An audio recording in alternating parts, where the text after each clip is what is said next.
Good morning at nandito tayo ngayon sa Block 5, Pachoka, Calapan City. At shout out sa mga nakahuli nitong manamsi. At kakaunti pa lang ang blessing nila ngayong umagang ito.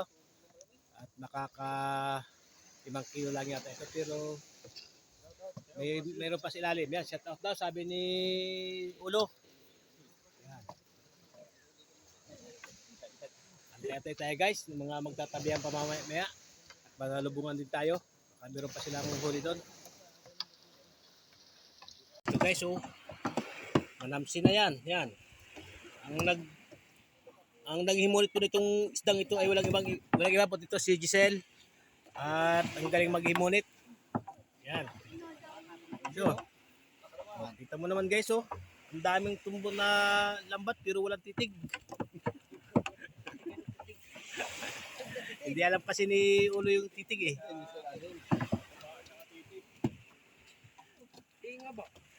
Ayan guys, ang daming nag-iimunit pero walang mahimunit.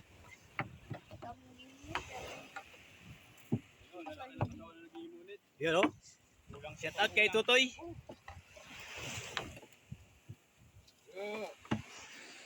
Natin ito si Mr. Nanti.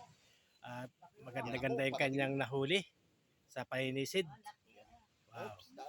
Daan mo na ka dito, boss. At talagang paano mo nahuli yan? Yan na. yan guys, Laga. Wow. Ang haba guys, Ang haba. Uy. Ay, ano pala yun? Kala ko yung pala yung bay, ano pala? Mukha ng maninisid pa. Yung pala. Alam mo laki, no? Oo. May isang kilo naman yan.